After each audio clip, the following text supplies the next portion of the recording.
ବିଗତ ପର୍ଯ୍ୟାୟରେ ଆମେ ଆଲୋଚନା କରୁଥିଲେ ପ୍ରଥମ ସ୍କନ୍ଧର 6ଠ ଅଧ୍ୟାୟ। ଆଜି ଆସନ୍ତୁ ଆସ୍ୱାଦନ କରିବା ପ୍ରଥମ ସ୍କନ୍ଧର 7ମ ଅଧ୍ୟାୟ।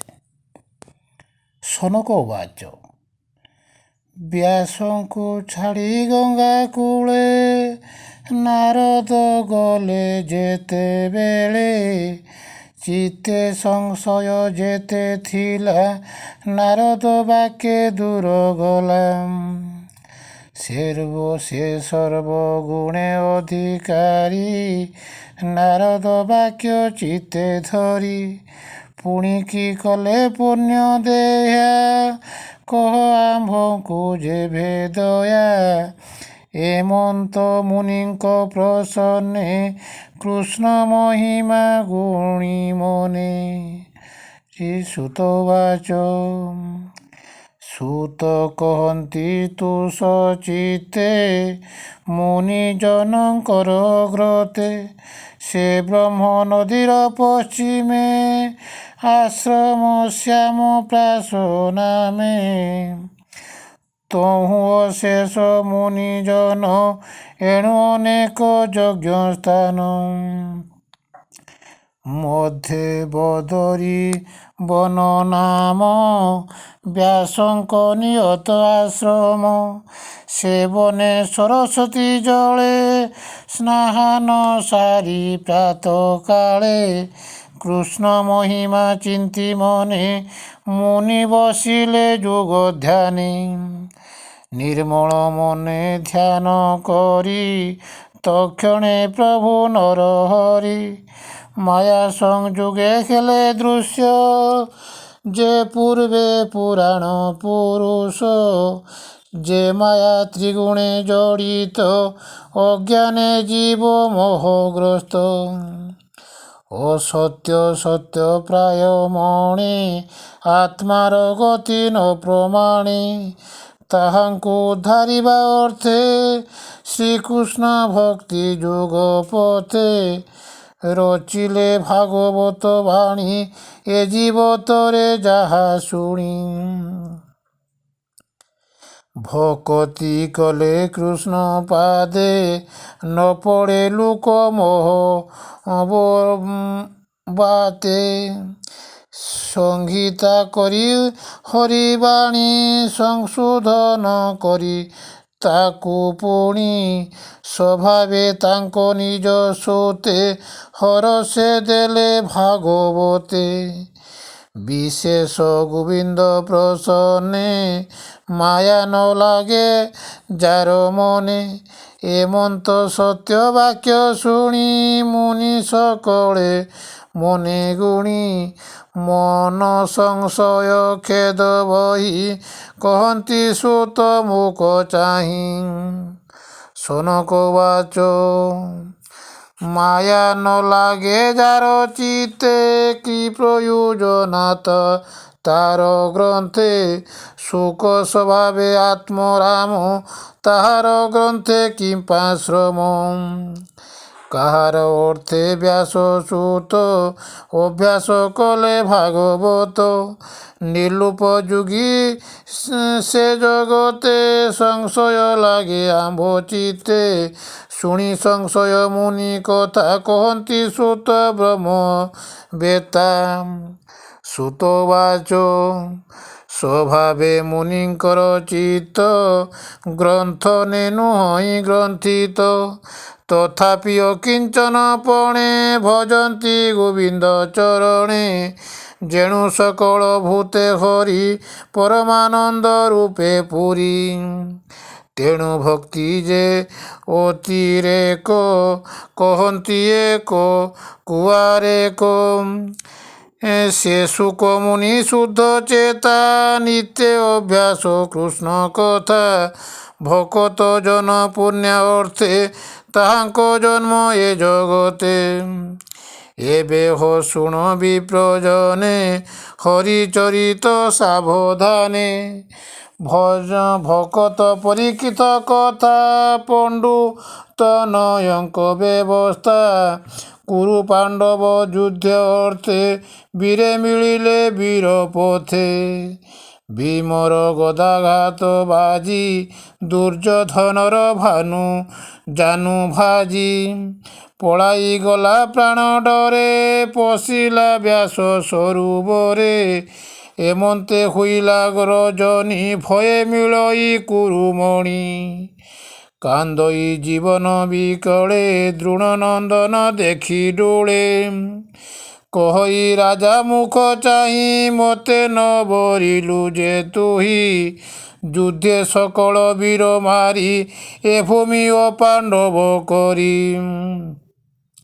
তোতে বসান্তি রাজকূলে অখণ্ড বনিমণ্ডলে শুনি কহিনু প্রবর এবে তু নিপাণ্ডব কর এবে করিলি সেনাপতি ফেড় তুমর দুর্গতি এমন্ত কহি অন্ধ বলা তাহার হস্তে জল দেলাম দ্রোণ কুমর বেগে উঠি ধনুক ধরি দৃঢ় মুষ্টি মন্ত্রী নারদ পেশিলা পাণ্ডব গৃহে সে পড়িলাম দ্রৌপদী পঞ্চ সুকুমরে শুই যে ଥିଲେ ଅନ୍ତପୁରେ ପୋଡ଼ି କାଟିଲା ତାଙ୍କ ଶିର ଶବଦ କଲା ମହାଘୋର ଶୁଣି କମ୍ପିଲେ ଦିଗପାଳ ପୁରିଲା ଭୂମି ଅନ୍ତରାଳ ଅତି ଅନୀତି କର୍ମ କଲା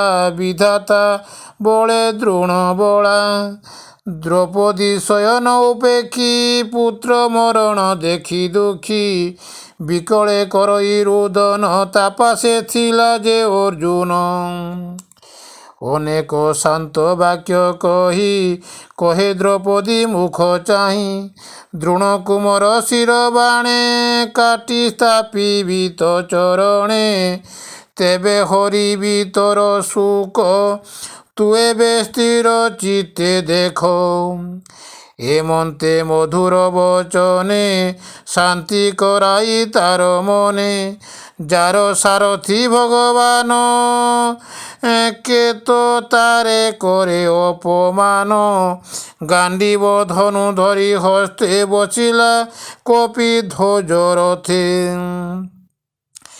ବେଗେ ଧାଇଁଲା ସଜ ହୋଇ ଦେବେ ଗଗନେ ଚନ୍ତି ଚାହିଁ ଅର୍ଜୁନ ଦେଖି ଦ୍ରୋଣ ବଳା କାତରେ ହୃଦୟ କମ୍ପିଲା ବେଗେ ପଳାଇ ଭୂମି ଗତେ ପଶିଲା ଗହନ ବନସ୍ତେ ପଶି ପଳାଏ ଘୋର ବନେ ଅନ୍ଧକ ରୁଦ୍ର ଡରେ ଜେନେ କାତରେ ଚାରି ଦିଗ ଚାହିଁ ତାର ରକ୍ଷକ ଅଛି କାହିଁ ତକ୍ଷଣ ଜଳେ ସ୍ନାନ କରି ବ୍ରହ୍ମଅସ୍ତ୍ରକୁ ଯେ ସୁମରି ସିଂହାର ନ ଜାଣି ତାହାରେ ପେଶିଲା ଅର୍ଜୁନ ଉପରେ ସ୍ୱଭାବେ ବ୍ରହ୍ମରାଶି ନାମେ ନାମ ବିରାଳେ ତେଜେର ବିଷମ ତାର ପ୍ରଚଣ୍ଡ ରୂପ ଚାହିଁ କମ୍ପଇ ଅର୍ଜୁନର ଦେହି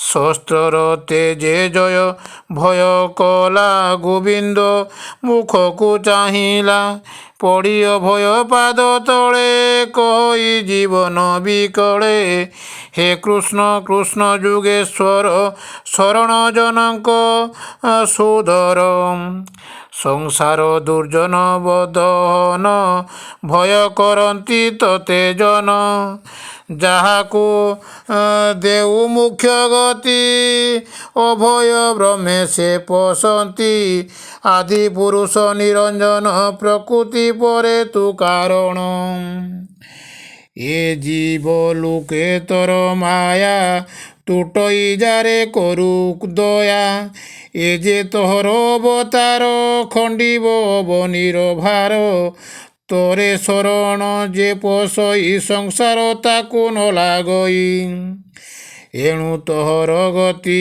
ମୋହି ତୋ ମାୟା ବଳେ ନ ଜାଣଇ।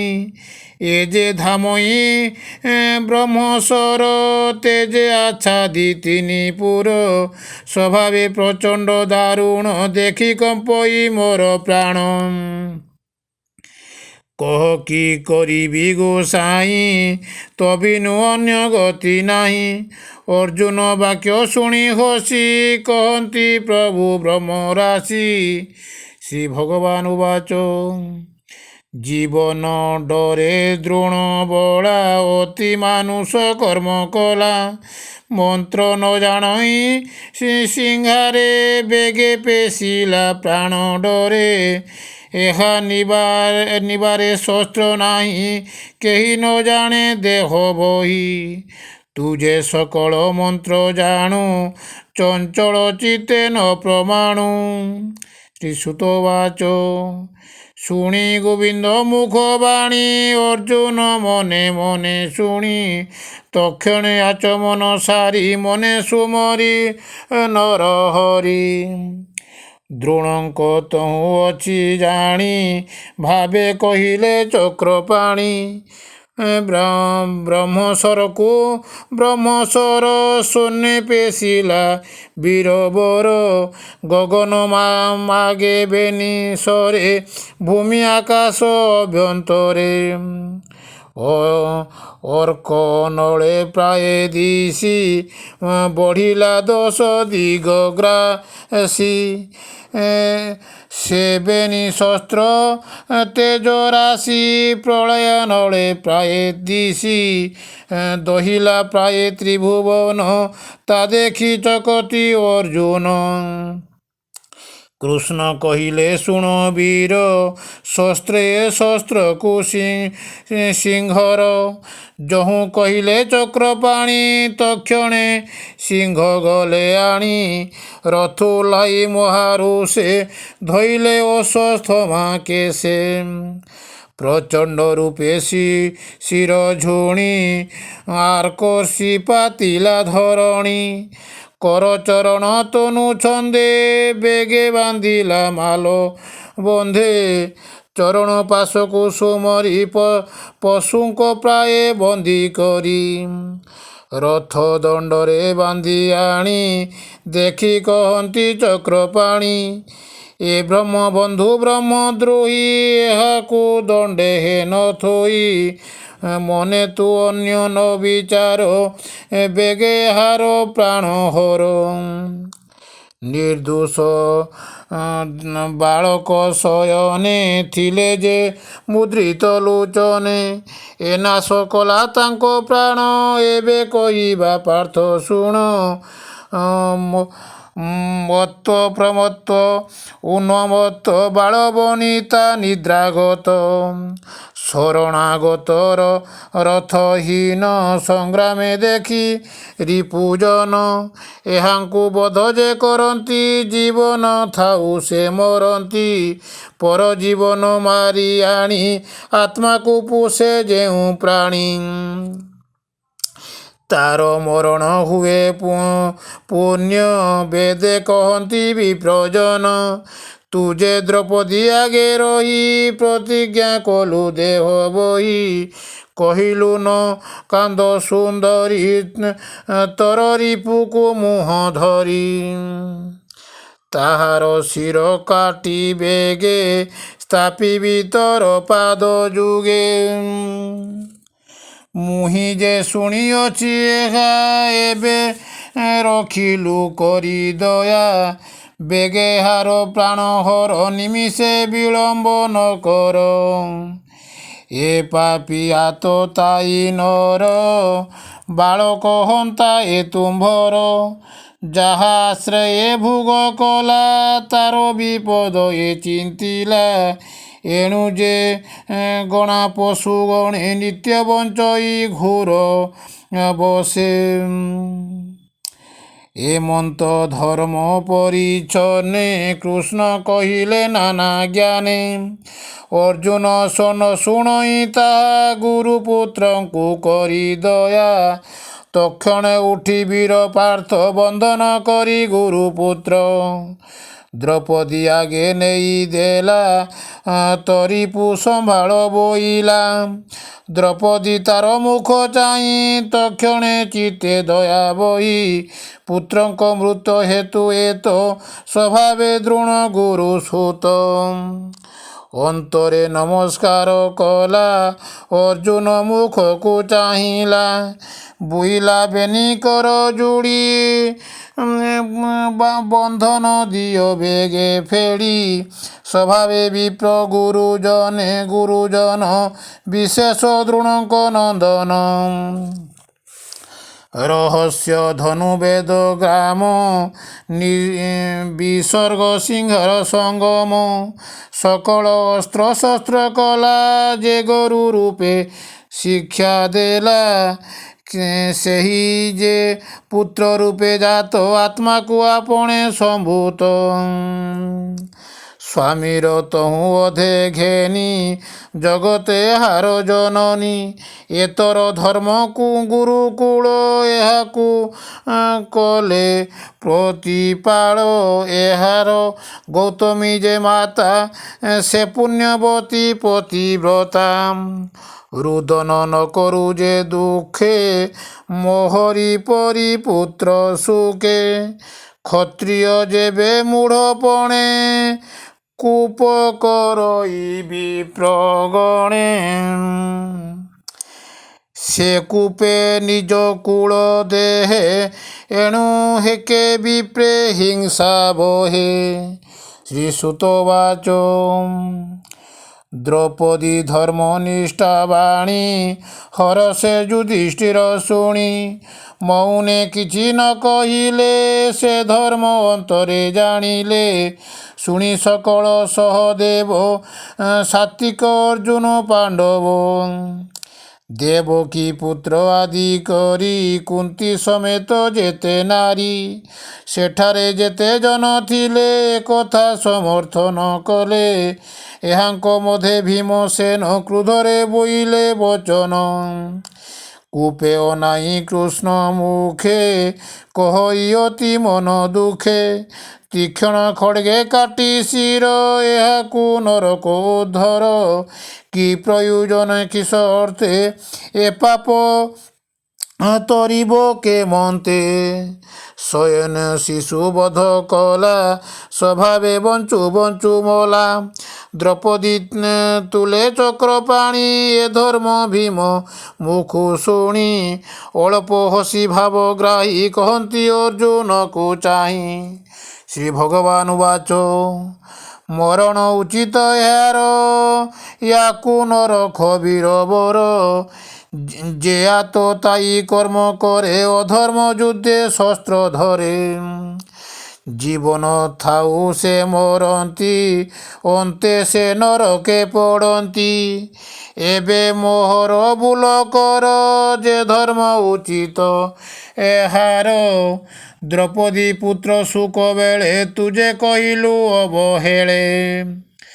ତୋହର ପୁତ୍ର ଶତ୍ରୁ ମାରି ଶିରେ ଚରଣ ପୂଜା କରି। ଖଣ୍ଡିବ ପୁତ୍ର ସୁଖ ତେବେ ମୋର ବଚନ କର ଏବେ। ଶସ୍ତ୍ରେ ଏହାର ତେଜ ହରି ଜୀବନ ମୃତ ପ୍ରାୟ କର। ଶାସ୍ତି ଲାଞ୍ଚନେ ଏବ ବିହୁରୁ ଏ ବିପ୍ର କେବେ ନ ମରୁ। ସୁଖ ନଥାଉ କୃଷ୍ଣ ଚିତ୍ତେ ଏକଥା କର ଭୀମ ମତେ। ଏକଥା ମୋହର ସମ୍ମତ ଶୁଣି ଅର୍ଜୁନ କୃତକୃତ୍ୟ। ତତକ୍ଷଣେ ଉଠି କୂପ ଭରେ ତୀକ୍ଷ୍ଣ ଖଡ୍ଗେ ଘେନି କରେ। କେଶ ଧଇଲା ବାମ ହସ୍ତେ ମଣିଏ ଥିଲା ତାର ମାଥେ। ଖଡ୍ଗ ଯେ ଘେନି ଦୃଢ଼ ମୁଷ୍ଟି ମଣି ସହିତେ ଶିଖା କାଟି। ଆଣି ସ୍ଥାପିଲା ବାହୁ ବଳେ ଦ୍ରୌପଦୀ ଦେବୀ ପାଦ ତଳେ। ତତ୍କ୍ଷଣେ ବନ୍ଧନ ଫେଡ଼ିଲା ଦ୍ରୌପଦୀ ତା ମୁଖ ଚାହିଁଲା। ବାଳକ ହତ୍ୟା ଦୋଷେ ଛନ୍ନ ମଳିନ ଦିଶେ ତା ବଦନ। ମଣି ହରଣେ ତେଜ ଗଲା ନଗରୁ ବେଗେ ପଳାଇଲା। ବେଶ କରି ହରି ତାକୁ ବାହାର ଦେଶ କରି ବ୍ରାହ୍ମଣ ପ୍ରାୟ ହି ମତେ ମରଣ ଲବନ୍ତି ଜୀବନ୍ତେ। ଦ୍ରୋଣ କୁମରେ ଶାସ୍ତି ଦେଇ ଜ୍ଞାତି ବାନ୍ଧବ ରୁଣ୍ଡ ହୋଇ ସର୍ବେ ଆକୁଳ ପୁତ୍ର ସୁକେ ବାଳକେ ଘେନ ଏବେ କେ ଦହନ କଲେ ଦୁଃଖ ମନେ ଏବେ ହୋ ଶୁଣ ମୁନି ଜନେ ସୁଜନ ହିତେ ଭାଗବତ ଭିଆଇ ରସମୟ ଗୀତ। ପ୍ରଥମ ସ୍କନ୍ଧେ ଭାଗବତ ସୁଜନ ଜନଙ୍କର ହିତେ ଅମୃତ କୃଷ୍ଣର ଚରିତ କହିବି ପ୍ରଜଗନ୍ନାଥ। ଇତି ଶ୍ରୀମଦ୍ ଭାଗବତ ମହାପୁରାଣେ ପରମହଂସେ ସିଂହତାୟଂ ବ୍ୟୟସିକ୍ୟାଂ ପ୍ରଥମ ସ୍କନ୍ଧେ ଦ୍ରୋଣୀଦଣ୍ଡେ ନାମ ସପ୍ତମ ଅଧ୍ୟାୟ। ଭୀମସ୍ୟାପି ରଣେ ବଙ୍ଗୋ ମନେର ବିମତି ଭ୍ରମ ଯଦି ଶୋଦ୍ଧମଶୋଦ୍ଧ ମମ ଦୋଷ ନ ବିଦ୍ୟତେ। ଜୟ ଜଗନ୍ନାଥ।